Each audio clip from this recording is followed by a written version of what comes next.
Good morning, everybody. Another episode of the Keep Going podcast, Athletes Shining a Light on Mental Health. I'm co-host Pat O'Malley. I'm joined by Big David Mitchell. David Mitchell, what's going on, man? What's going on, Pat? How you doing? Hey, second episode of the day. We're grinding, but this is a special one, and I will tell you, this is one that's near and dear to my heart. Kind of why we started our mission, I should say, 3 years ago. People like the hidden opponent and Morgan's message. Kat is with us. Kat, what's going on? Hey, it's nothing much. How I'm gonna about tell you you? right now, I tried to practice your last name 15 times in the prelude, so I'm gonna stop and try to get this. Zempolich, how did that sound? That's right. You're right All on right. it. The Paul is what I'm struggling with, the Zempolich part of this. So I'm gonna keep getting it. But Kat, obviously you're a special guest today. Lacrosse, played at a high level. When did you start playing lacrosse? When did that passion kind of come in? Um, I th- sixth grade, I think, sixth or seventh grade, I started playing lacrosse. I actually grew up dancing, like dancing five days a week, and played a little bit of soccer, and then really got into field hockey and lacrosse at the end of elementary school because a few of my friends were doing it. Had this like inflection point in eighth grade of it's either going to be dance or it's going to be lacrosse and field hockey, and decided I wanted to go the lacrosse and field hockey route, because of, I'll say, like the normalcy it would have afforded me. Dance was going to be a little bit more intense, and I probably would have had to start training at like an academy in DC. And so I decided ultimately I wanted to just like go to public school and play a sport and hopefully play a sport in college. No doubt. I think that turned out pretty well. Obviously, you go on and become a Division I player, obviously Division I student athlete. As hopefully some of our following understands, there was a lot of ups and a lot of downs that came with that. Obviously, now with Morgan's message, talk about Morgan for the first thing, and then how did Morgan's message come about? Yeah, so Morgan was one of my teammates at Duke. We actually grew up, we'll call it like 20, 30 minutes down the road from one another in Northern Virginia, and had a ton of mutual friends, but never met each other until she got to Duke, which is crazy. Small world. She was amazing, like total ball of sunshine, class clown type personality paired with like an unbelievable gritty attitude where she was just going to compete no matter what. And she was a freak athlete. Like that girl could have picked up any sport and been the best at it. Her parents, her dad wrestled in college, her mom was a college gymnast. Like she had like athletic genes, definitely, but like she was just unbelievable to watch, and play with and play against. With Morgan's message, unfortunately, Morgan died by suicide in July of 2019. And a group of us about a year later got together and kind of asked the question of like, what what are people doing to support student athletes? And in particular, I got to questioning like, I went to Duke University, one of the top endowments, right? It like has a ton of money, a ton of resources. We have some of the top athletes. You think about Jason Tatum was at Duke. You think about some of the like lacrosse kids, football athletes like Noah Gray, who's playing for the Chiefs, right? Like we have all of this like top talent, and not just top talent, but like really smart student athletes too, who like are thinking if this doesn't work out, a Duke degree is like second to none, right? Yeah. And we didn't have a sports psychiatrist on staff. We didn't have any sort of mental health resources. We had all the physical resources, right? We had like the top surgeons, we had the top everything. And really in my mind, I was like, if Duke doesn't have mental health resources, what does this look like at other schools? Because I felt very privileged knowing that anything I had an issue with physically was going to get taken care of. And even mentally, there were some on campus resources. You needed to know where to look for them and to find them, but like they did exist. And so, with that question in mind, and like with Morgan's passing, it felt like there was more that needed to be done. And if these institutions weren't going to do it for their student athletes, could we do it and help do it through like a peer-led community-based like mission. So that was the starting point of Morgan's Message. We launched Morgan's Message in July of 2020. So we just hit our 5-year mark, and the kind of growth and response, yeah, from the community has been Congratulations. Yes. amazing. Thank you. Yeah, and it feels like um as awful as it is to lose someone you love, it feels like a really cool way to keep her memory alive in a more positive light. I think like suicide, depression has a lot of stigma around it. And so it's been amazing to honor her legacy in like a more hopeful way. Yeah, just first and foremost, you and the entire team have impacted so many people. Like the reach you guys have had. I mean, I've been in Chicagoland my whole life. I mentioned earlier in the podcast, Morgan's Message was one of the reasons we started the Keep Going podcast. We felt like there was just more stories to tell, right? Good, bad, the ugly. I think having these conversations is so pivotal. So I wanted to say thank you for all the work that you've done and the person that you are. The second thing, when you started this, did you ever think this was going to have this much reach? No, no. And we really started it with the thinking of like, we just need to help one person. Yeah. That's it. That's the goal. Someone else's Morgan, if like they hear a story or they get involved with the group and they feel like they can ask for help, like that's it. We've done our job. Yeah. And I feel like from a social media standpoint, from an event standpoint, you guys are all over the place. Obviously, your podcast. Talk about your podcast. I want to get some more ears on that as well. Yeah, so the way Morgan's Message is kind of structured is we have an education program which focuses on like ambassador-led groups, and those are on individual campuses. It's free to be an ambassador. It's kind of like an accessible way to build a safe, right, safe space, safe community on your campus with your peers. And then the podcast is kind of the other arm of the organization where we asked ourselves, what could have helped Morgan? And as we were asking ourselves that, we thought like a podcast, written stories, like it's a way for you to digest information in an individual sense, where like you can put your headphones on, no one knows what you're listening to, and you can hear a story where maybe you see yourself in the narrator, the guest's shoes, right? And say, like, this is how they got help. This is what they were feeling. I feel a very similar way. Maybe I can start by saying something to a parent or saying something to a safe person in my life. And so the podcast really started with this idea of like, let's create almost a library of sense of as many stories as we can, as many perspectives as we can, trying to go end to end, right? Not just depression, anxiety, but OCD, alcohol usage disorder, like whatever we can get and put them on Spotify and Apple Podcasts, like free platforms where people are able to listen and hopefully find some inspiration in listening to them, um, and get help. That was like the end goal. No, and I think once again, Dave, we know why we started. It was to impact one person. And I think that was, I don't know, we've been pretty public about the fact, Cat. We thought no one would ever listen to this. We got started. We're like, we're just gonna do this and see what happens. And you look at it, 150 plus episodes by the time this drops later. It's like unbelievable, the following and the reach and the impact. And those messages never get old from people talking about how this is their survival guide this week or this is what they did. Kat, through all this, I have to ask you, like your mental health in all this. Like, what do you do to stay on top of your game? Because I know there's a lot of pressure that comes with being the mental health person or being in an organization like Morgan's Message. How do you deal with this? Yeah, it's a good question.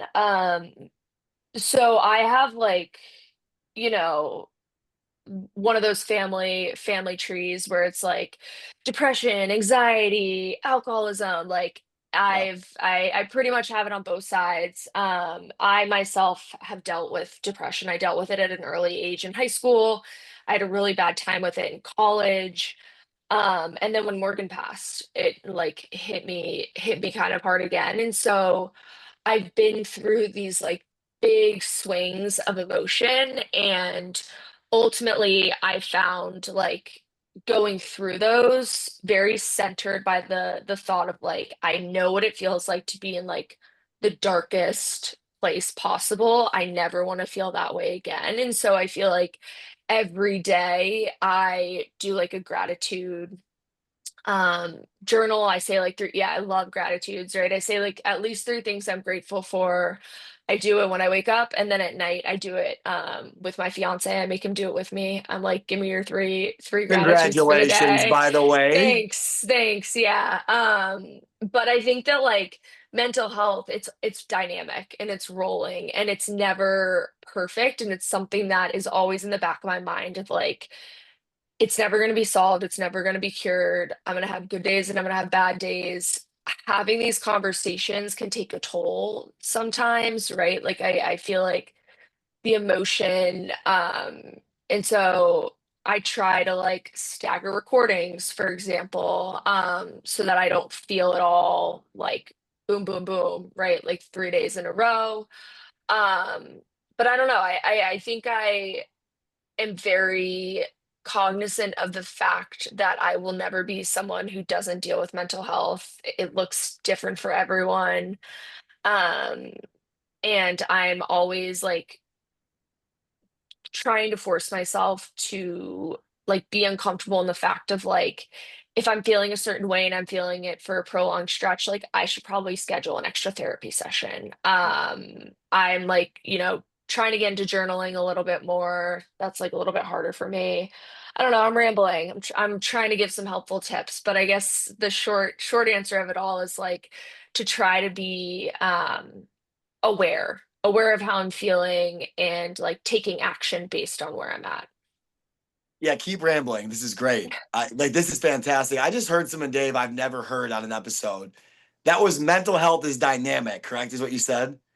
Yeah, it's always changing. Up, down, left, right. Yeah. I think a lot of times, I'm going to go to Dave and I'm going to have him fire off some questions here. But I think a lot of times we sit back and we think, okay, I have depression, I have anxiety, I have issues like everybody else. Like we all have issues. They're all, I don't know. We talk about if you threw all your issues in a circle and you threw it all in a pile, right? We probably pick up our same issues, right? But I think sometimes we think it's going to get perfect eventually. And when it gets perfect, I'm going to be so happy. It's not how life is. And I think having you come on as a Division 1 athlete, going through it yourself, going through setback and tragedy and everything that went with this whole thing, and having you come on and say this is not going to be a perfect journey, I think opens the eyes not only of myself but our following as well. Dave, I'm gonna let you roll into the mailbag, kid. Go ahead. Yeah, one thing I noticed that you said was like self-awareness and presence is a really big thing in mental health, I think.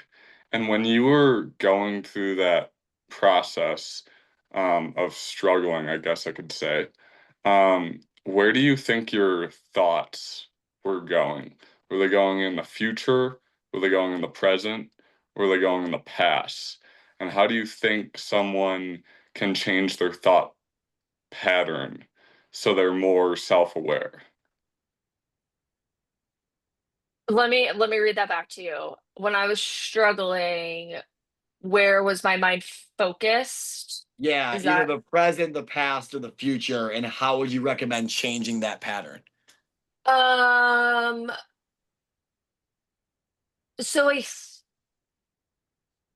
when I struggle, I guess I'll like try to bucket this. When I struggle, a lot of times I'll get like anxiety over past situations, like recent past situations, right? Where I'll rethink things. I'll go through my mind of like, why did you say that? Yada yada.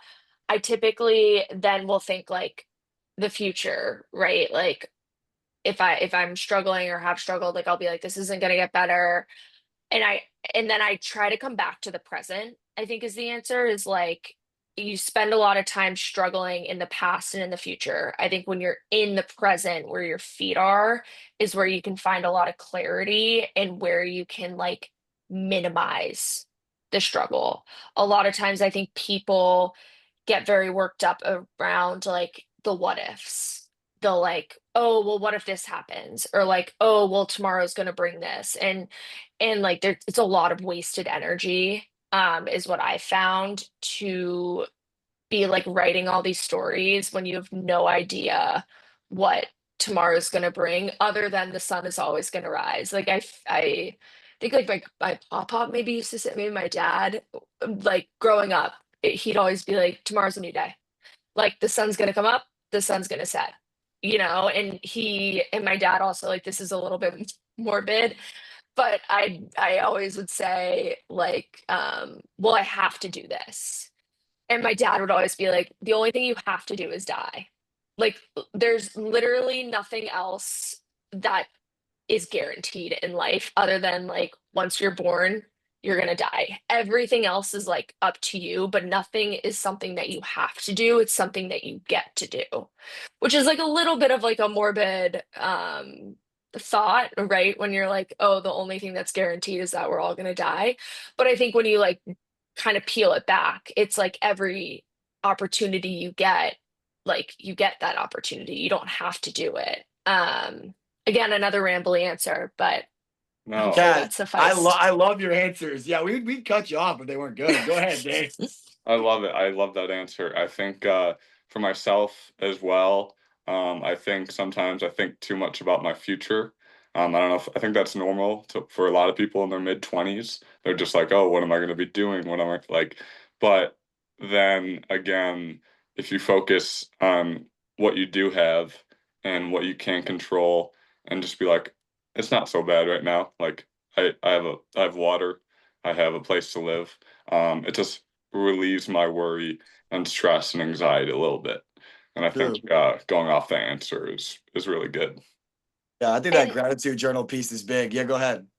and Dave, what I'll say to that too is like you've already been through the hardest things, right? Like I think that if you think about like the sports analogy of like once you kind of learn a skill and once you master it, like you have that mental muscle built. I think the same thing about like the hard things that I've been through. Like when I'm going through a hard time, I'm like, I was able to get through Morgan's passing. I was able to play Division 1 lacrosse for 4 years and I like survived. I think it's like relying on and building confidence in the things that you've already been able to get through that can help propel you forward, like almost using the past to your advantage in a sense.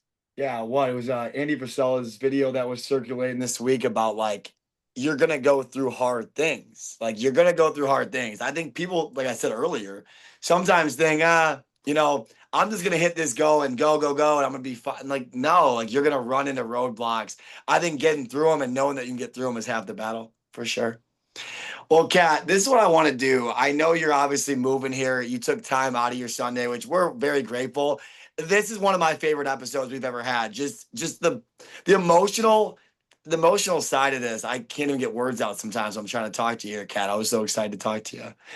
I do have one more question though. When it's all said and done with Morgan's message, your life, what image are we trying to leave?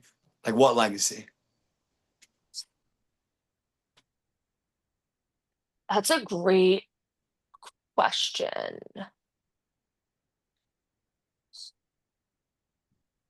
I think two things. I think one, leave whatever it is better than you found it.